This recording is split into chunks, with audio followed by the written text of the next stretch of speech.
Technique बेआई च्यानलमा तपाईँहरूलाई स्वागत छ। आज म तपाईँहरूलाई फोन सेटिङको बारेमा एकदमै सिक्रेट तपाईँहरूलाई जानकारी गराउनेछु। कहिलेकाहीँ हामीलाई एकदमै सानो सानो सेटिङले अथवा सानो सानो कुराले ठुलो काम गर्ने गर्छ।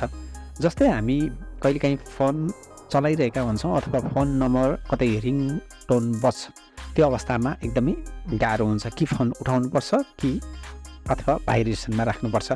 अब म तपाईँहरूलाई सिक्रेट एउटा सेटिङ सिकाउनेछु।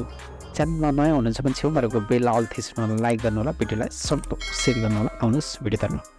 म आफ्नो मोबाइलमा आइसकेको छु। हेरेर मोबाइलको फोनमा हेरेर फोनमा यसरी टच गर्नु होला। यसरी टच गरिसकेपछि अब हेरेर साइडमा यो 3 डट भएकोमा यसरी टच गर्नु होला। यसमा टच गरिसकेपछि हेरेर यो सेटिङमा टच गर्नु होला। सेटिङमा टच गरिसकेपछि अब हेरेर यस्तो पपअप खुल्छ। अब हेरेर कल सेटिङ भन्ने छ। अब यो सेटिङको मुनि हेरेर कल सेटिङ, यो कल सेटिङमा यसरी टच गर्नु होला। कल सेटिङमा टच गरिसकेपछि अब हेरेर कल सेटिङको पपअप खुलिसकेको छ। हेरेर तपाईँले देख्न सक्नुहुन्छ इन्कमिङ कल सेटिङ भन्ने छ। मैले एरो लागेको तपाईँहरूले बुझ्नु भएन भने हेरेर इन्कमिङ कल सेटिङमा मैले एरो लागेकोमा यसरी टच गर्नु होला।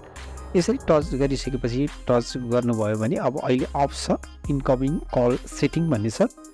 अनि यहाँनिर क्विट रिङ्गर विन लेफ्ट भन्ने छ। हेरेर तपाईँले देख्न सक्नुहुन्छ।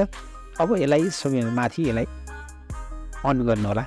अब सपोज जस्तै इक्जाम्पलको लागि कहिलेकाहीँ तपाईँको मोबाइल फोन टेबलमा थियो भने तपाईँले हातमा लिनुभयो भने तपाईँ बजिरहेको रिङटोन अथवा फोन आयो, रिङटोन बजिरहेको अफ हुन्छ।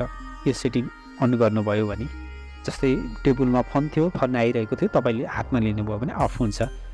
त्यसैले तपाईँले बारम्बार फोनमा भएको फोन बटनलाई अथवा भोल्युमलाई कम गर्नुपर्ने अथवा फोन कीलाई लो अथवा हाई अथवा अफ गर्नुपर्ने, बन्द गर्नुपर्ने हुँदैन। यो समस्या हल हुन्छ।